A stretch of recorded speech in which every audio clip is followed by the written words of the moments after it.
This ghost story isn't really mine, but it starts with me.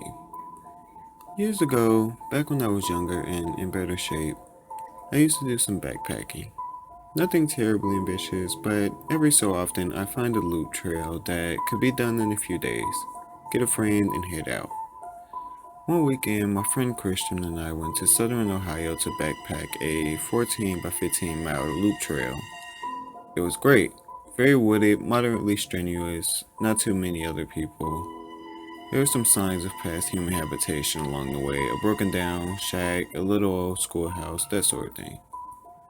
We did it in 2 days, camping about halfway along the trail. I noticed, though, that on our way out, just a few miles from the trailhead, there was a beautiful spot to camp, if you had the time to make it a 3 day trip.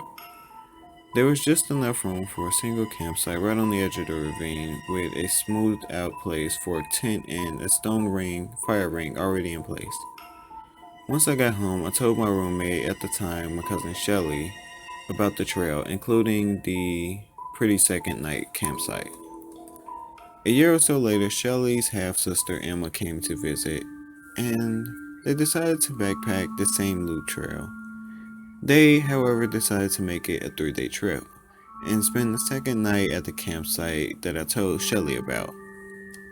I only found out what happened that night, no one volunteered the information, when Shelly overheard me talking about the trail to some other friends, and she laughed and said, "Yeah, Emma says she's never hiking that trail ever again."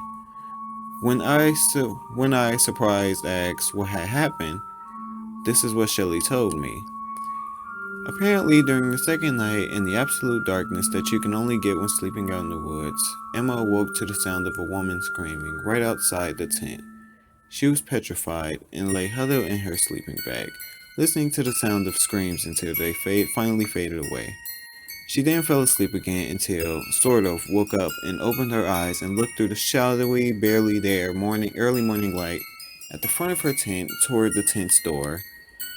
The little girl, there was a little girl crouched there, looking at her, whispering, "Don't wake up, don't wake up, don't wake up."